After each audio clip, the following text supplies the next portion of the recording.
In the fall of 2002, 19-year-old Gemma Houghton moved into her dorm room at the very prestigious University of Manchester in England to begin her freshman year.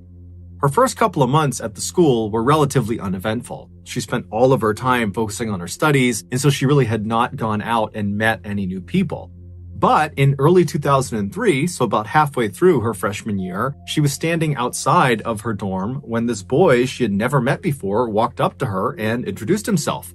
He was this tall, very handsome, very charming guy. He said his name was Ian Redmond. He was a senior at the school, and he in fact lived in the same building that she did, and so he just wanted to introduce himself.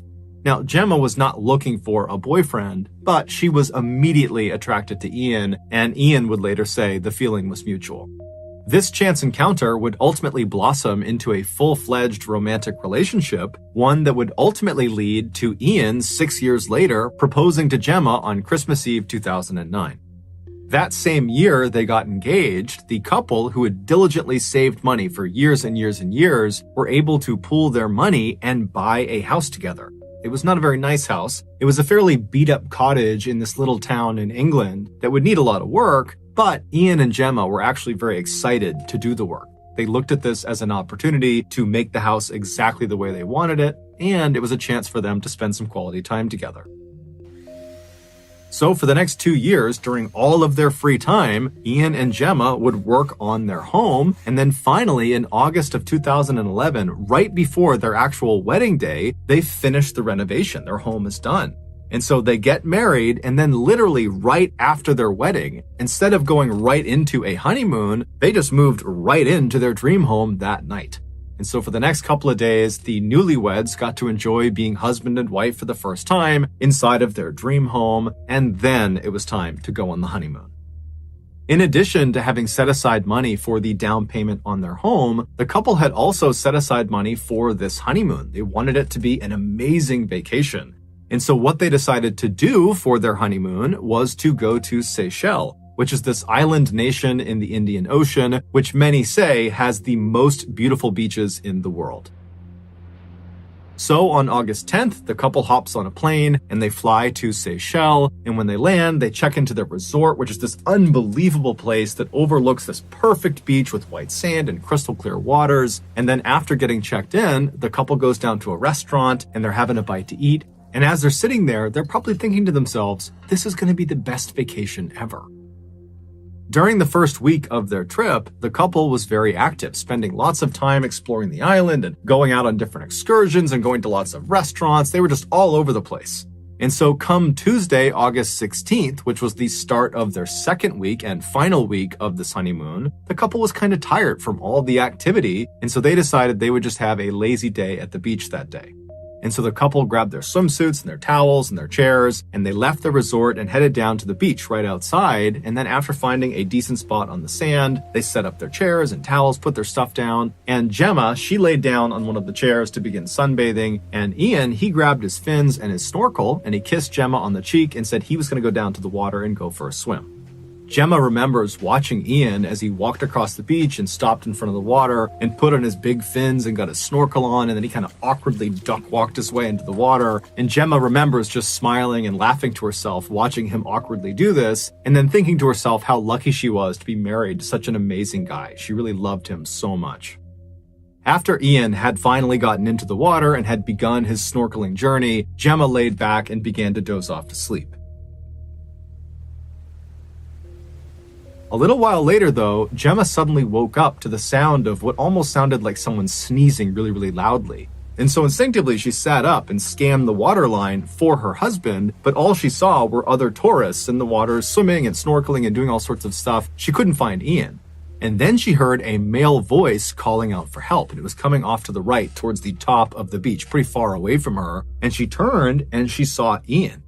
Ian was about 60 feet off of the sand, so he's well out into the water, and he appeared to be kind of hunched forward with his arm kind of in the water, and he's waving his other arm in the air. It was like he was stuck on something, and before Gemma could get up and run to him or help him in any way, Ian just begins to scream at the top of his lungs. When Ian began screaming, there was a surgeon who was also on vacation at this beach who was in a boat near where Ian was. He hears the scream and he boats over to Ian, and he and the guy who was in the boat with him manage to pull Ian out of the water. They get him on the boat, and Ian is alive and he's conscious, but he is missing his entire left arm. He's missing the majority of his left thigh, and there was a huge chunk missing from his midsection. It would turn out Ian had been attacked by a bull shark, one of the most aggressive sharks in the world. That sneezing sound that Gemma had heard that had startled her awake was the sound Ian had made through his snorkel when the shark bit down on him. The surgeon rushed Ian to the shore and pulled him out and got him onto the sand and began trying to save his life. At the same time, Gemma had come running up the beach and she managed to push through the quickly forming crowd, and she drops down next to her husband. And Ian at this point is alive and he's conscious. He's very badly hurt, but he's looking up and he's clearly making eye contact with Gemma. And Gemma, she's looking down at her husband and she's making clear eye contact with him. And they don't really say much. It was like this horrible moment where all they could do was just be in the moment together. And so during this kind of silent acknowledgement, Ian would ultimately pass away. It would turn out, over the past few weeks, there had been a rash of shark attacks at this beach, including one other fatal attack on another tourist. Because shark attacks in Seychelles were so unheard of, they believed this had to be the work of one rogue bull shark. That was the one shark that was doing all of these attacks. And so because this shark had not been captured or killed, the country had actually instituted a temporary ban on swimming at this beach and a few other beaches. But for whatever reason, the ban had not been communicated effectively to the tourists, nor had it been enforced on the tourists. And so Gemma and Ian had no idea the water was a dangerous place to be. They just looked out and saw other tourists swimming around and believed it was totally safe, when in reality, it obviously wasn't. Gemma would quickly return to England, and she would host her husband's funeral in the same church she and he had been married in 10 days earlier. On October 15th, 2003, a newlywed couple named Tina and Gabe Watson arrived in Australia for their honeymoon. They were both 26 years old and lived in Alabama, and neither of them made very much money. Tina worked in the kids department of a clothing store, and Gabe worked for his father at a packaging company. But Gabe's family had gifted this honeymoon trip to Australia to Gabe and Tina, and so the couple was so excited about it, and they had taken actually a whole year to plan this trip out. It was going to be the adventure of their lives. Once in Australia, the couple spent the first week in Sydney, which is one of the biggest cities in the country. They went on a river cruise, they visited the famous Sydney Opera House, and they went to see the koalas at the zoo, something Tina was very intent on doing because she loved animals. And then on October 21st, so 6 days into their big trip, the couple headed north to the city of Townsville, which is this beautiful beach town that's right near the Great Barrier Reef. The Great Barrier Reef is the world's largest and most famous coral reef system. This was going to be the real highlight of their trip. Gabe had grown up loving the water, and now as an adult, his passion was scuba diving. He was a trained rescue diver, and any chance he got back home in Alabama, he would go diving. As for Tina, scuba diving kind of scared her. She didn't like the idea of being underwater for extended periods of time and breathing in underwater. It just felt so foreign that she didn't like it. But she knew Gabe really wanted her to go scuba diving with him in Australia, and so 10 months earlier, in January of 2003, Tina had begun taking scuba diving lessons, and then right before they headed out for this trip to Australia, Tina had gotten certified in scuba diving. So, after arriving in Townsville, Gabe and Tina would spend the night in a hotel, and then early the next morning, the couple would get up and make their way down to the dock where they would board a diving boat. This boat was going to take them out into the open water, right over this famous shipwreck called the Yongola, where lots of people scuba dive, and this Yongola wreck is right near the Great Barrier Reef, so it's a truly amazing place to go scuba diving. When the couple actually was out on the open water, they looked around and just could not believe how stunning everything really was. The beach town at a distance was unbelievable, and the water was perfectly clear blue, where they could see thousands of fish shimmering and swimming all around them. Finally, the dive boat came to a stop over the area where the Yongola wreck was, and Gabe and Tina began putting on their dive gear, as did the other 4 tourists who were also on this diving trip. Now, Gabe and Tina were dive partners, which meant for this dive, they were instructed not to leave each other really at any point until they're back on the surface. But initially, once they and the other divers were put into the water, the entire group swam down together 100 feet to the bottom of the ocean where this shipwreck was. And at first, everything was going great. The swim down was easy, and then once they got down there, because the water was so clear and sunlight could reach them, they were able to look at each other and just really take in how spectacular this really was. But unfortunately, Gabe, he looked at his wrist at some point and noticed his dive computer, which tells you how much air you have left and what depth you're at, was malfunctioning. And so he signaled to Tina that he needed to go to the surface and get his computer fixed. And so he and Tina would swim away from the group back up to the surface. And then once on the surface, Gabe was able to talk to the dive leader on the boat, and he was able to get his dive computer fixed. And then after only a couple of minutes of being back on the surface, Gabe and Tina went back under the water and began heading back down towards the rest of the group. And as Gabe and Tina approached the rest of the group, they saw they were all kind of swimming around in dive pairs around the Yongola wreck. And so Gabe and Tina, they got down there and they joined the queue and began as well moving as a pair around the wreck. Back up on the surface, the dive leader, who was up in the boat, was just kind of sitting there waiting for the divers to come back up, when all of a sudden he noticed there was this sudden eruption of air bubbles coming up to the surface. And so he peered over the side of the boat to see what was going on. And Gabe, who had only left the surface after fixing his dive computer maybe 5 minutes earlier, came bombing up out of the water. And when he did, the dive leader immediately noticed that Tina was not with him. And before the dive leader could even ask Gabe what was going on, Gabe, who was obviously very panicked, he ripped off his mask and he began trying to tell the dive leader that something was wrong with his wife, that she had sunk away from him and he couldn't get to her and he needed help. And so the dive leader immediately put on a scuba tank, he jumped in the water and swam down as fast as he could to the wreck down below. And when he got there, he immediately saw Tina by herself laying on the sand on the bottom of the ocean, just totally motionless on her back. And so the dive leader, he swam over to her, he scooped her up, and he brought her all the way back to the surface. And then once on the surface, he put Tina into the boat, and then the dive leader, he climbed inside and immediately began doing CPR on Tina. And for 45 minutes, the dive leader tried to do CPR, tried everything he could to save Tina, but unfortunately it was not enough, and Tina passed away. An autopsy would later reveal that Tina had died from something called an air embolism, which is when an air bubble gets trapped in a blood vessel and blocks it. In scuba divers, this can happen from holding your breath for too long or trying to ascend too quickly. One theory about how this could have happened to Tina was based on what Gabe said happened when he and Tina went back down to the wreck after he got his dive computer fixed. He said they got down there, everything was fine, they were swimming around like the other dive pairs, taking pictures, when Tina started to panic, kind of randomly, and she reached out for Gabe, and Gabe said she knocked his oxygen mask off his face, and so Gabe was kind of starting to panic, and he got the mask back on, at which point Tina was kind of floating away from him, and so Gabe, not really knowing what to do, said he went to the surface to get help. And so in that time frame, perhaps Tina, tried to rush to the surface on her own, giving herself the air embolism, or maybe in her panic, she had held her breath, giving herself the air embolism.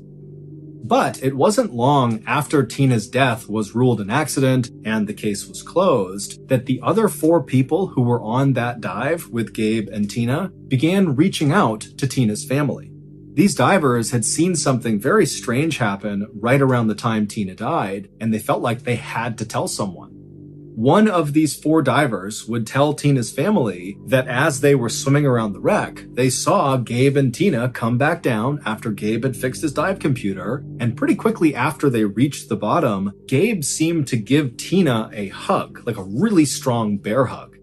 Now, there's no reason any diver would hug another diver underwater, certainly not that hard, unless it was some sort of rescue attempt. And this diver who witnessed this told Tina's family that this did not look like a rescue attempt. It looked like Gabe was trying to restrain Tina, and Tina was trying to get away from Gabe.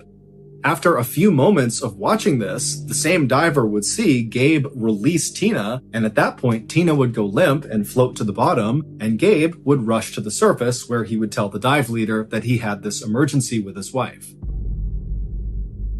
This new information led Australian authorities to charge Gabe with murder. They alleged that Gabe intentionally turned off Tina's air and then put her in that bear hug to make sure she couldn't turn it back on again. Gabe, however, has always denied this, saying his wife really just panicked and he was trying to help her but couldn't and then went to the surface. Gabe ultimately pleaded guilty to involuntary manslaughter in Australia and served 18 months in prison. Prosecutors in Alabama then also tried to charge Gabe with murder or something else in connection to Tina's death, but ultimately a judge dismissed the case. On the morning of Sunday, June 17, 2018, 35-year-old Tristan Baudet pulled his phone out of his pocket to check the weather forecast for Orange County, California.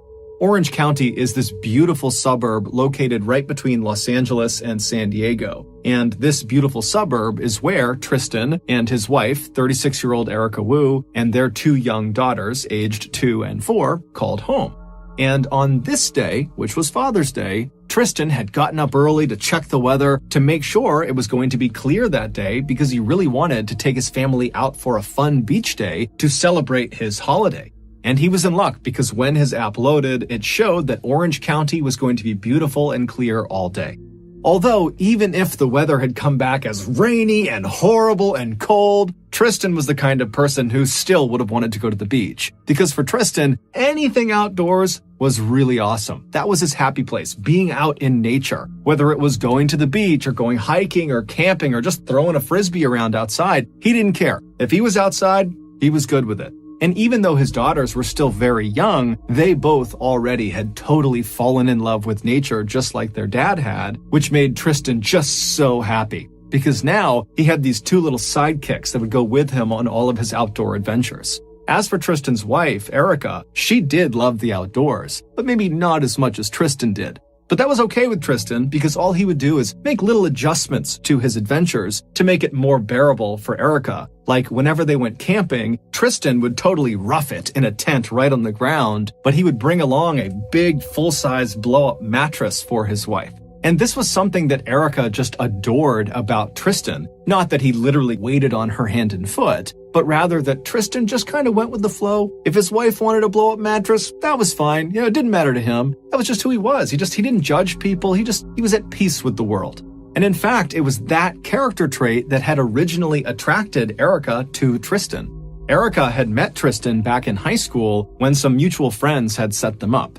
Tristan didn't have a date to a dance at his school, and so the friends were kind of like, Erica, go with him. And so Erica would agree to go. And on the night, she actually met Tristan for the first time. She's laying eyes on him for the first time. He was a sight to behold. The summer prior, he had sprouted up like 4 inches or so. So he's super tall, but his body hadn't quite filled out yet. So he's super lanky looking, and he was totally overdressed for this dance. He had on this full tuxedo, and he was not remotely self-conscious. He was only psyched to have a date to this dance. And during this dance, Tristan would just totally rock that tuxedo in all of his gangly glory, as if this tuxedo was made for him. And he would really try hard to make sure that Erica had a good time with him, and she totally did.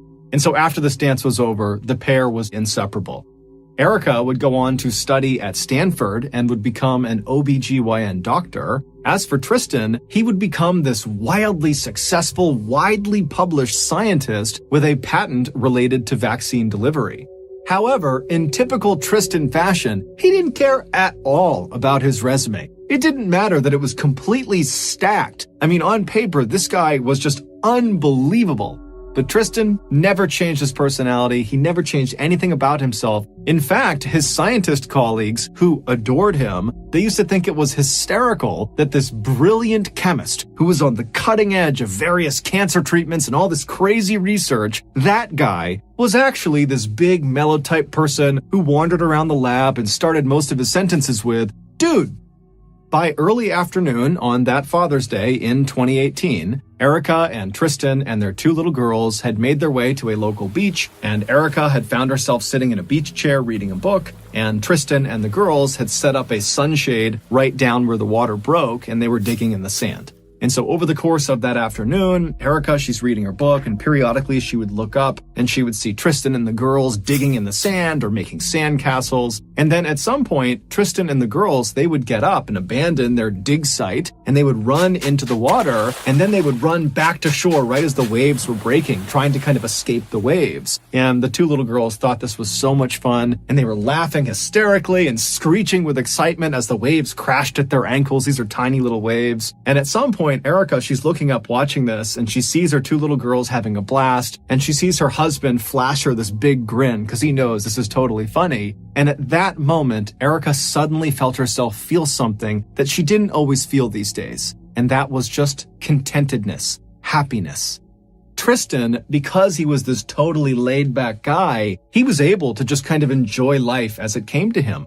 But Erica, she couldn't do that. She was a constant worrier, and that was largely because when she was just 8 years old, she lost her father. And it was this totally traumatic experience that really upset her childhood. It was just devastating for the family. And so ever since then, she had developed this very real paranoia that no matter how good her life was, that at any second it was going to be ruined by something horrible happening to her.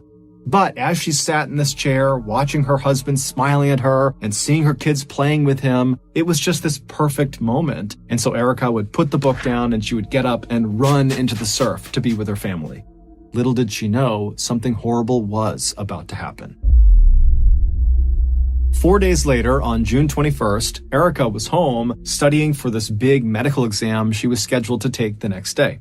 But at the house with her was her husband and her two little girls. And so the house was totally chaotic and loud, and it was obvious to Tristan as he looked over at his wife that she was really struggling to focus. And Tristan also knew that they were a week away from moving. They were moving to San Francisco. They had just put a deposit down on a house. They had some family up there, so it was a smart move to make. But they still had a lot to do for this move. And so Tristan's looking at his wife knowing that, the stress levels have got to be through the roof for her.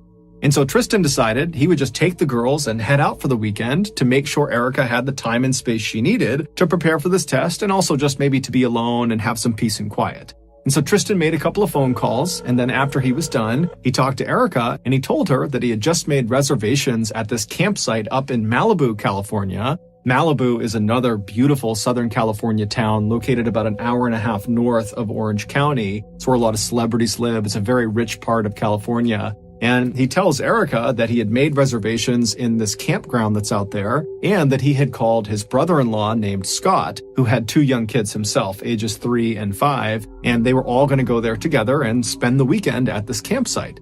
Now, Erica was very thankful for her husband for being willing to do this because she did need the time and space to study, but she immediately was just concerned about it because, Tristan, he would take the girls and go out on all sorts of adventures all the time, but he had never gone camping overnight without her there, and so her reaction was to worry about it.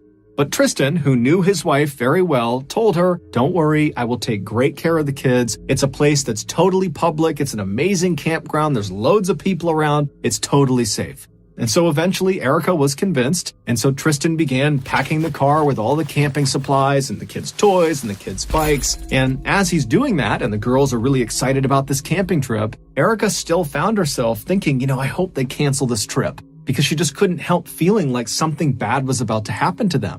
But Tristan did not cancel the trip, and after the car was all packed and the girls had been tucked into their car seats in the back seat, Tristan kissed Erica goodbye and said he would see her in a couple of days, and good luck on your test tomorrow. And with that, Tristan hopped into the car, he backed out of the driveway, and Erica watched as he pulled up the road and headed north towards Malibu. After studying well into the night, Erica finally went to sleep, and then the next morning, she got up early because she was nervous about the test, she was anxious about her husband and her kids, and so she's up early and she's getting ready, and as she's getting ready, she hears a loud knock on the front door. She looks at her clock and she sees it's 6:45 in the morning, and there was no reason for anybody to be knocking on her door that early in the morning, maybe unless it was Tristan, but he wouldn't be knocking on the door, he'd just be coming inside. And so apprehensively, she walked out of her room and went to the front of the house, and then she opened the front door. And as soon as she saw who was standing there, she knew something was wrong. Erica would later reflect on this moment when she opened the door, and even though it didn't make sense and it was irrational, she would sometimes think to herself, what if I had just never opened the door? Would this nightmare have really happened? But Erica did open the door, and standing out there was her sister-in-law, Priscilla, who was there unannounced. She lived an hour and a half away, and she looked very frazzled and upset, and she would give Erica absolutely heartbreaking news. News that was so earth-shattering that Erica literally couldn't comprehend it. Like, this cannot be true. There literally has to be a mistake. But there was no mistake. Erica would not take her medical exam that day. Instead, she would hop into the car with Priscilla, and they would drive to Malibu. The day before, Tristan and his two little girls, after driving for about an hour and a half, arrived in Malibu at the entrance to the Malibu Creek State Park. Now, when most people think of Malibu, they just think of the beautiful properties lining the beach. They think of celebrities and rich people and exclusivity. And that's all true, but what a lot of people don't know about Malibu is that just outside of the kind of main Malibu area is this totally wild area, this very rugged terrain, all these canyons, all these heavily forested areas. It all kind of butts up against the outside of Malibu. And in this totally rugged area is where the Malibu Creek State Park is. So Tristan and Scott, they arrive at the gates of this park that leads into this wilderness, and they check in with the park rangers up front, and they are directed to their respective campsites that they had reserved. They had reserved 2 sites right next to each other. And all a campsite is, usually, is just a square little plot of land with nothing in it, and it's a place where you put your tent on, and sometimes there's a fire pit inside of it. It's really sparse. And so Tristan and Scott, they thank the park ranger, they drive all the way across the campgrounds, they get to their designated spots, and right away Tristan's like, these are just not very good campsites. They were located right near the porta potties, so it kind of smelled bad, and there was lots of foot traffic right in front of their sites, and their site was kind of at a tilt too, so just overall it was not ideal. And so Tristan said this to Scott, and Scott decided he would just go talk to the park rangers again and see if they could change their campsites. And so he went to the front, talks to the park ranger, and they say, no problem. There's actually 2 open campsites on the other side of the park. We'll just swap your reservation. And so Tristan and Scott and the kids, they make their way to these other 2 campsites, and these are perfect. They're kind of tucked up at the base of this huge canyon. There are no porta potties nearby, so no foot traffic. It's very private, and the land was totally flat. And so the men are totally happy with this, and they start getting their stuff out of their vehicles and setting up their tents, and the kids are running around playing and riding their little bikes around. And then after their campsites were mostly set up, Scott and Tristan made a fire in the fire pit that was located roughly between where the 2 tents had been set up. And so Scott was sleeping with his 2 sons in his tent, and Tristan would be sleeping with his 2 girls in his tent. And so they get this big fire going, and then all the kids and the adults, they sit around the fire, and they start roasting hot dogs and making s'mores, which is marshmallow, chocolate, and graham cracker. And the dads are telling funny jokes and spooky stories too. And before long, the kids are just totally exhausted. And so Scott and Tristan both take their kids and put them to bed inside of their tents. And then after the kids are tucked in, the 2 men come back to the fire, and Tristan, who had packed pre-made cocktails, he pulls those out and he shares one with Scott. And then the 2 men just enjoyed each other's company, sat around the campfire, chatted for a while. It was mostly Tristan talking about his upcoming move to San Francisco, but Scott was happy to just listen. And then at some point, the 2 men were just totally exhausted, and they decided it was time for them to go to bed. And so they put out the fire. Scott would hug Tristan and tell him that he loved him, and then the 2 men would leave the campfire and go to their respective tents.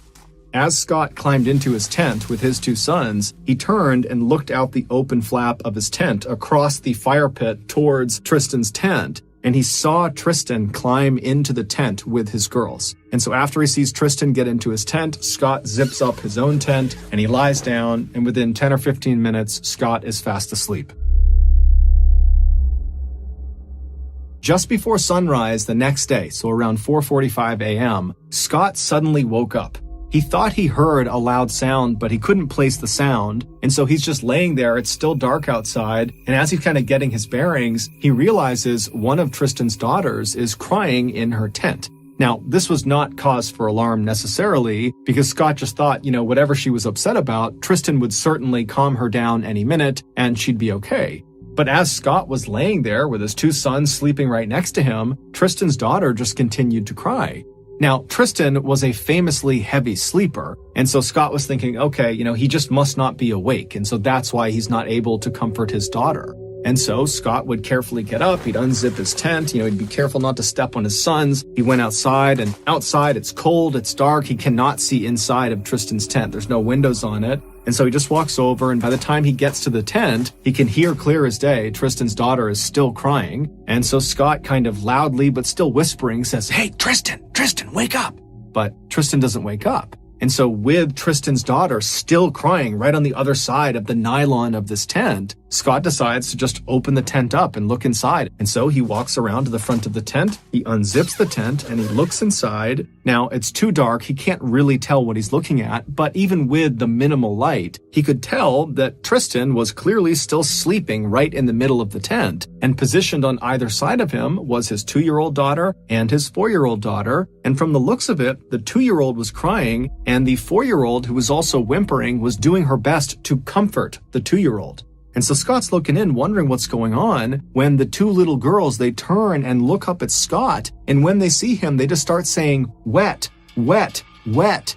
Now, Scott doesn't know what they're talking about. He's starting to get a little bit flustered because he thinks something's wrong, and so he reaches in and just starts shaking Tristan, saying, "Hey, wake up." But as soon as he did that, he could tell Tristan's not sleeping. Tristan is dead, and his two little girls are sitting in a pool of his blood. Right before Scott had woken up, someone who was standing near the campsite had fired a gun several times, and one of their bullets went into Tristan's tent and struck him right in the head as he slept next to his daughters. Roughly 2 hours after Tristan was killed, Priscilla showed up on Tristan's doorstep to tell his wife, Erica, what happened, that her little girls were about to grow up without a father, just like she did. This news absolutely destroyed Erica. A 42-year-old man named Anthony Rauda would be arrested and charged with Tristan's murder.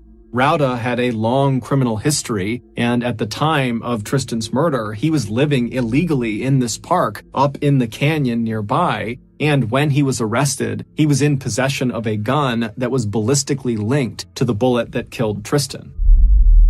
His trial is still ongoing because Rauda keeps firing his defense attorneys, which delays the trial. While Rauda has said he's innocent, he didn't do this, his behavior in court so far has not made him look any more innocent. He has been so violent and erratic during the initial court proceedings that when he goes into court, they have to strap his wrists and his legs into a chair and put what's called a spit hood over his head, which prevents him from spitting on people and biting people. Assuming he was the shooter, that he was responsible for shooting Tristan, which most people believe he was, and there really is an enormous amount of evidence that supports this, but again, his trial is still ongoing. But if we assume he was the shooter, the theory is it was completely random. He did not know Tristan. He basically just fired his gun either intentionally into the tent or recklessly, and he just happened to fire into the tent. But either way, one of his bullets struck Tristan in the head and killed him, meaning Tristan was literally just in the wrong place at the wrong time. And if this case wasn't heartbreaking enough, one more distressing detail is that this shooting was not the first shooting in or around this campground. In the year leading up to Tristan's death, there were an astounding 6 other shootings, 2 of which happened literally in the campground right where Tristan was killed. Now, none of these other shootings were fatal, but in all 6 cases, the shooter or shooters were never caught, and the Malibu police just kinda didn't investigate. It wasn't until Tristan got shot and killed in this campground that the stories of all these other shootings that never got solved came out, and people are looking on a map saying, wait a minute, there's all these shootings unsolved with a rogue shooter or shooters out and about right here, right over this campground, and we haven't shut down the campground, and we haven't told the public that there's potentially a uncaught shooter roaming around this campground? Why is that? In the meantime, Erica has filed a $90 million lawsuit against several agencies saying that her husband had no idea there was this threat of an uncaught shooter at that campground, and had authorities put any sort of warning up, Tristan never would have taken his kids inside of that park, and he would be alive today. Her lawsuit is still ongoing. In the summer of 2013, a young woman named Katie and her father decided to go camping at one of their favorite campgrounds in the Sierra Nevada mountain range. Katie loved going camping with her father because he was this totally accomplished outdoorsman, and he used to be a wilderness guide for much of his life, and so she just always felt like she was in great hands whenever she was out in the wild with him, and she had kind of become a fairly accomplished outdoorswoman herself.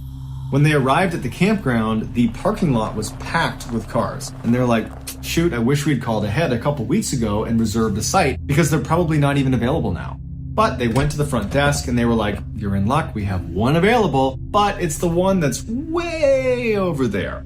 It was this one campsite that was kind of isolated from the rest of the campground. It was far away from the bathhouse, it was far away from where you go swimming, and it was far away from the parking lot. It was just like really inconvenient. And whenever they came camping here, it was like the one site they didn't want to use. But beggars can't be choosers. They were happy to even have a site. And so they drove all the way down this little road into this very isolated campsite, kind of in the middle of this forest. Once they got there, they began setting up their respective tents because they were not going to be staying in the same tent. They each had these very small backpacking tents, which were so small that you could either zip it up all the way and stay warmer and more protected, but you had to sleep in a ball because your legs would not fit otherwise. Or you could unzip the front of your tent, and when you lay down, you could extend your legs fully, but your legs are protruding outside of your tent. So you could only do that in warmer weather and if you were comfortable having your legs poking out into the wilderness. After they set up their tents and they get their coolers set up and they have all their stuff kind of the way they want it, they go out hiking for the rest of the day. When they come back, they're totally exhausted, they fall asleep, and nothing of note occurs over that first night. The next day they get up, they go back out, they go hiking all day all over again, and they come back that night and they are totally exhausted again. And they get into their tents and they go to bed. And this night, something of note would happen.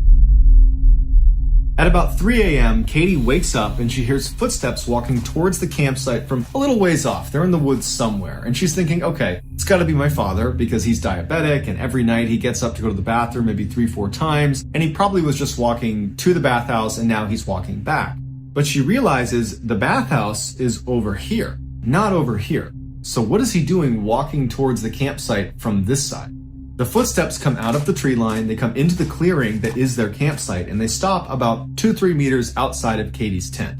Now, there were no windows on Katie's backpack tent. There was just little vents at the front and the back that kind of pointed down, and so she couldn't see out anyways, and there was no illumination out, so you can't even pick up a silhouette. It's just total darkness out there. She can't see who's out there. She can only hear them. But she's thinking, okay, maybe my dad got lost coming back from the bathhouse because he didn't have a flashlight and he walked too far. That's possible. Or, he could have decided to relieve himself just in the tree line, even though he's not known to do that. He's a guy that goes to the bathhouse. And so she's running through these scenarios that are convincing her that, oh, that's just my dad. But what she really wants to hear is that person walk away from her tent and get into her father's tent, because that will confirm in her mind that that was her father. And so she's sitting here waiting for that confirmation, and she hears the footsteps again, but instead of walking around her tent to her father's tent, this person walks right up against her tent very quickly. And they clearly begin leaning over her little tiny tent because she can hear them breathing right above her. And this is when she realizes, that's not my dad. And as she's having this terrible revelation that some stranger is outside her tent right now, she has an even worse revelation. It was a warm night that night, so she was sleeping with her tent unzipped and her legs poking out the end. She musters the courage to begin slowly retracting her legs back inside of her tent.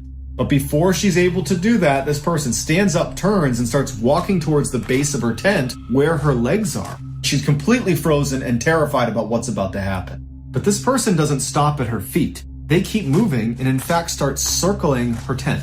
But because they were making a lot of noise and walking around her, it allowed her to pull her legs back into her tent without, this person hearing her. And so she had the illusion of safety being inside of her tent, but her tent is still unzipped. So she's waiting for this person to come around and crouch down and look inside of her tent because it's open. And so she's just looking down there hoping that doesn't happen. But unfortunately, right at this moment, the person walked to the base of her tent and came to a stop, right outside where the opening to the tent is. And so she's sitting there thinking, please don't come in here, please don't come in here, please don't come in here. And even though her feet are pulled up into her tent, she suddenly feels something pinch her foot, and she knows it's a hand. Something has grabbed my foot. And she stifles a scream and she starts shaking uncontrollably because her instincts are telling her, don't let this person know you're awake. And luckily, as she's sitting there shaking from fear and trying to be quiet as best as she can, she's holding her mouth. This person stands back up again and goes back to the spot next to her tent and leans over the tent once again, and she can hear them breathing right over her. And so for several minutes, she lay there shaking with this random person who pinched her foot a minute ago, hovering over her tent in the middle of the night. And she has nothing she can do. And she's just quiet. She's hoping it's going to end soon. And eventually this person would turn around and walk over to their cooler and their table and some other things that were out. And she hears some rummaging going on. Some things are being moved around. And then this person just kind of walks off into the distance. But she doesn't know if they're gone. She doesn't know if they're standing in the edge of the tree line waiting for her to come outside. Maybe they laid a trap for her. And so she just lays there, silent, doesn't move, and she's praying to herself, please don't let anything happen to me or my father. And all night she's just laying there. And then eventually she does fall asleep. Probably hours go by, but she does fall asleep because she wakes up again when she hears her father unzipping his tent. And she charges out to meet him. And she can tell right away that he's scared. And before she can even say or begin to describe what's happened to her, he says, were you outside your tent last night at about 2-3 in the morning? Because I heard all sorts of commotion near our cooler. I wasn't sure if it was an animal. I wasn't sure if it was you. And she starts telling him, no, this is what happened to me. And as she's describing what happened to her, he looks behind her at the picnic table, which was next to their cooler, and they had their backpacks on it. Basically anything that didn't fit in their tents, they kept near this picnic table. And he points at it. And she turns around and any item that was in the cooler or in their backpacks or that was just out has been stacked in a pyramid formation on this table. Clearly, the guy who was here last night did this for some reason they don't understand. And as they go over to look at it to see if anything's been taken, they notice this track of footprints, like these heavy footprints that have been going around and around Katie's tent. So she clearly wasn't imagining it. And so that instant, they packed everything up, got in their car, and they left. And to this day, they can barely talk about it with each other because it's all the things that could have happened. The father felt horribly guilty because he clearly heard this person, but didn't leave his tent. And his daughter was clearly in danger. And his daughter's thinking, the tent was open. This person was crouched down, reaching into my tent, grabbing my feet. Like, that's such a horrifying image. And so this has been completely traumatizing for them, and they just don't talk about it anymore.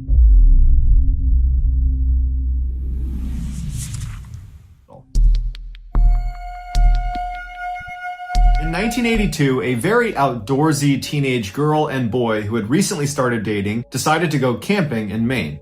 Around 1 a.m. on the first night they were there, the girl wakes up because she has to go to the bathroom, and she's about to unzip her tent when she stops because she hears some strange noises coming from outside their tent.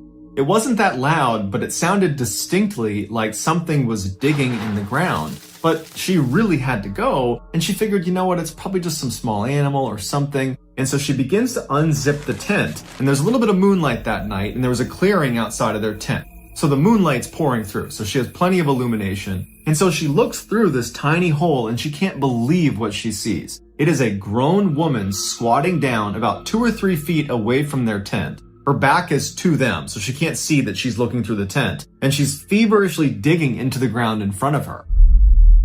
The girl literally falls backwards into her tent. She's so startled by what she sees, and she lands on her boyfriend, who immediately gets up, and he's like, what's going on? And she goes, shh, and she points at the little hole where she had unzipped the tent, and she goes, look. The boy is confused, but he can tell his girlfriend is very serious, so he sits up quietly and he looks through the little opening in the door and he sees the digging woman. The boy recoils and looks at his girlfriend and he's like, what is going on out there? He takes a flashlight and she's telling him, don't do it. And he opens up the tent a little bit more and he aims his flashlight directly on this woman. And this gets her attention and she stops digging and she stands up slowly and she turns around and faces them and she's got no expression. She's not giving them any indication why she's there. She's not acting aggressive. She's not acting scared. She's just completely neutral. And she stands there staring at them for quite a while before turning around and just walking away from their campsite. And after a little while, when they were pretty certain she was gone, they open their tent all the way, they go outside, they kind of scan around with their flashlights and she's nowhere to be found, and they go to where she was digging, and it's just this weird 4-inch deep hole in the ground. There's no rhyme or reason to why she was doing that. And so after sitting there wondering what they should do, they settled on, well, tomorrow we'll tell the park rangers that she was here and maybe they'll do something about it. And so feeling pretty confident that this woman's not going to come back, they both go back into the tent, they zip it shut, they get in their sleeping bags, and they're about to go to sleep when they hear someone running towards their campsite. And they know it's this woman. They immediately unzip the tent and they look out, and now the woman's not digging anymore. She's rummaging through some of their stuff that's outside of their tent. And the way she's doing it, they described as monkey-like. She'd pick something up, look at it, and throw it over her head. She'd pick the next thing up, throw it over her head, back and forth, just throwing things behind her. And so the boy gets out and he shines a light on her and goes, you need to leave. And she doesn't react. She just keeps flipping through all their stuff until he gets pretty forceful and says, you need to leave right now. And at that point, she kind of stops and looks at him like, what are you doing here? And then she gets up, turns around, and walks away. Now the couple really doesn't know what to do because she's clearly willing to come back after being confronted. But they stayed outside their tent for about 15 more minutes, shining their light and making lots of noise and treating her like she's an animal. And they're just trying to scare her away from the campsite. And after a little bit of time, they thought, okay, there's no way she comes back now because, we were pretty aggressive with her this time and she seemed to really get it. They both do go back in the tent, and as soon as they zip it shut, they hear her come running straight back to the site, like she was literally waiting in the wings for when they went back in the tent. And this time she runs back to the hole in the ground and she's just feverishly digging into the ground as fast as she can. And this time they come out of their tent and they're mad and they are screaming at this woman to get the F out of here. What are you doing? And this seems to kind of frighten the woman, who gets up and she looks at them like, why are you yelling at me? And she runs away, and it looked almost animalistic the way she was running away, like she was feral. The boy and the girl are totally shaken up at this point. It's about 1:30 in the morning, and this woman just keeps coming back to their site, and they don't know what to do about it. So they turn on some lanterns and they turn on their flashlights, and they decide we're just going to stay outside until the morning. That way we know she doesn't come back and doesn't steal anything from us. But by about 3:30 in the morning, they've been outside for 2 hours. They're getting cold. They're super tired. The woman's nowhere to be found. And so they finally say, you want to go back in and get some sleep? I think this time she's really gone. They get back in their sleeping bags and they go to sleep. They don't hear her again. The next morning, when they get up and they unzip their tent, they look outside and all of their stuff has been thrown all over the campsite. And the hole in the ground that the woman had dug that was previously about 4 or 6 inches deep is now well over a foot deep. And they realize this woman must have been lurking in the shadows in the woods, watching them from 1:30 to 3:30 in the morning. That whole time they were out there kind of warding her off. She was just waiting, just watching them the whole time in the shadows. And as soon as they went into their tent, she must have given it a little bit of time, but then she ran right back over and she ransacked their site. But the strangest thing was, after they looked through all of the stuff she had chucked around, nothing was missing. And there was some pretty expensive stuff that was laying out that she could have taken, but didn't. After they picked up their site, they went to the park ranger and they told them about what had happened, but the ranger has no idea what to make of it. He's never heard of such a thing.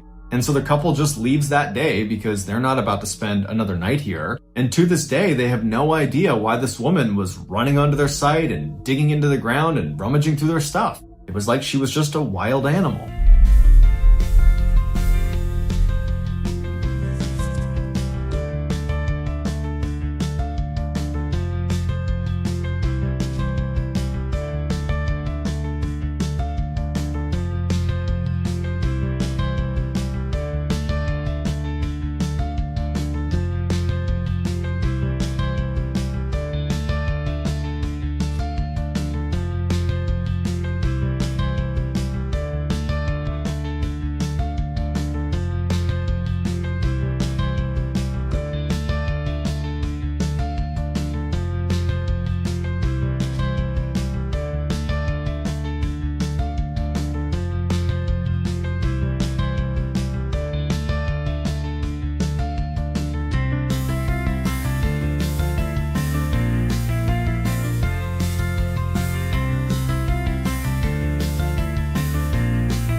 In 2017, Steven Weber was a larger-than-life 38-year-old DJ living in Louisiana.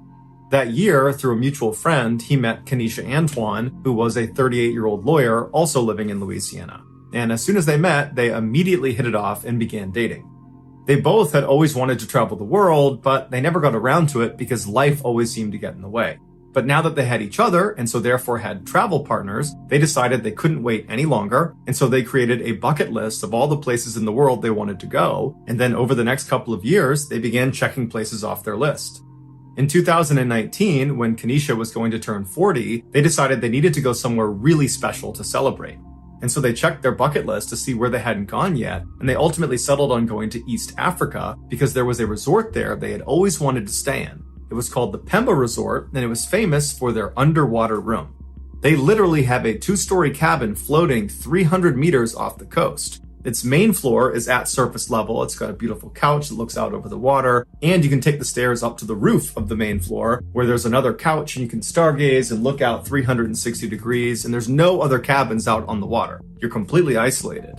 And then if you go back down to the main floor, there is a ladder that goes straight down 10 meters into the master bedroom, and it's completely underwater. All 4 walls have these huge windows that look out directly into the beautiful Indian Ocean. To stay in this cabin for one night costs $1,700, and so Steven and Kenesha decided they would only splurge on it for one night at the end of their Africa trip. So in September of that year, the couple flew out to Africa, and for over a week, they enjoyed sightseeing and going on safaris and eating nice food. And then at the end of their trip, it was time to head out to the underwater room. So they got to the Pemba Resort on the mainland, they checked in, and then they loaded into a boat and were brought out 300 meters to their actual cabin out on the water. And then after the boat left them there, Kenesha got out her phone and began filming. And she filmed as the two walked around and they looked at the amazing view. They went onto the roof and they're looking all around and they're laughing because it's so unbelievably beautiful. And then at some point they make their way down that ladder down into the master bedroom underwater. And the two just can't stop laughing because it was so bizarre and just so incredible being down there. There were fish that were coming up to the glass and just staring at them. They just couldn't believe what they were seeing. And then at some point, Steven makes a joke that a shark was coming, and Kenesha turns around and then sarcastically laughs at him and says, "Oh, okay, haha, yeah, shark," and then she turns off the recording. A little while later, Steven leaves Kenesha in the master bedroom, and he goes upstairs and he puts on fins and then hops in the water. Kenesha, who's still down in the master bedroom, is surprised when she sees her boyfriend on the other side of the glass, out in the Indian Ocean. And so Kenesha just grabs her phone and starts filming him because she knows he's up to something. And then at some point, Steven pulls out a plastic bag with a handwritten note inside of it, and he presses it up against the glass so she can see what it says. And so Kenesha zooms in on the note, and you can tell from the tone in her voice, she really doesn't know what he's doing. But then there's a pause in the video as she's reading the note. And the note says, "I can't hold my breath long enough to tell you everything I love about you, but everything I love about you, I love more and more every day. Will you please be my wife? Marry me." Kenesha is so astounded at this proposal. You can tell she's almost crying. She's so excited. And so as she just continues to film him, Steven pulls out a ring and he holds it up to the glass. And now at this point, Kenesha is just beside herself. She couldn't be happier. And so Steven closes the ring box, he grabs the letter, and he swims up out of view back to the surface. And Kenesha turns off the recording, turns around, runs to the ladder, and climbs up to the main floor to give Steven her answer that yes, she would marry him. But when she got up there, she looked around and Steven wasn't up there. And so she's yelling for him, she's looking around, waiting for him to show up, but he's not. And so she runs up onto the roof of the main structure to get a better look around to see where he went. But when she got up there, she looked down and there's nothing but ocean. There's no sign of Steven anywhere. And so starting to panic, she runs back down to the main floor at surface level. And now she's frantically yelling for Steven, yelling for him to come up to the surface. Where is he? Where are you? But there's no response. Kenesha is all alone out in this cabin in the middle of the ocean. She has no way to contact anyone on the mainland, and so she has no idea what to do. She doesn't know if she should just jump in the water to go looking for him. She doesn't know if he's maybe playing a joke on her. She just doesn't know what's happening. And so she just reflexively begins screaming out for help, hoping that somebody will hear her and come help her find Steven. And after a little while, some boaters not too far away hear her yelling out for help. They come over and they, along with Kenesha, begin looking and they ultimately find Steven. But by the time they found him, it was too late. He had drowned. The details of exactly how he managed to drown or exactly where he was when they found him are not listed online. On Wednesday, June 7, 2023, Anthony Rauda was sentenced to life in prison for second-degree murder of Tristan Beaudet and 3 counts of attempted murder, including 2 involving Tristan's daughters.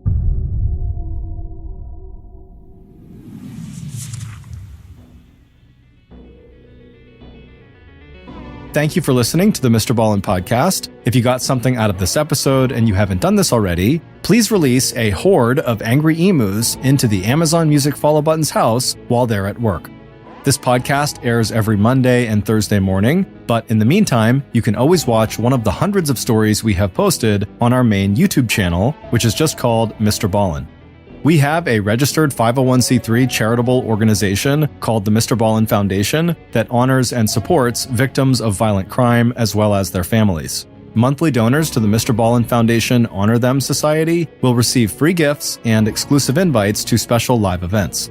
Go to MrBallen.Foundation and click Get Involved to join the Honor Them Society today. If you want to get in touch with me, please follow me on any major social media platform and then send me a direct message. My username is just @MrBallen, and I really do read the majority of my DMs. If you want to check out our merch, join our Discord server, or just see what's going on at Ballen Studios, head on over to our brand new website, ballenstudios.com. So that's going to do it. I really appreciate your support. Until next time, see ya.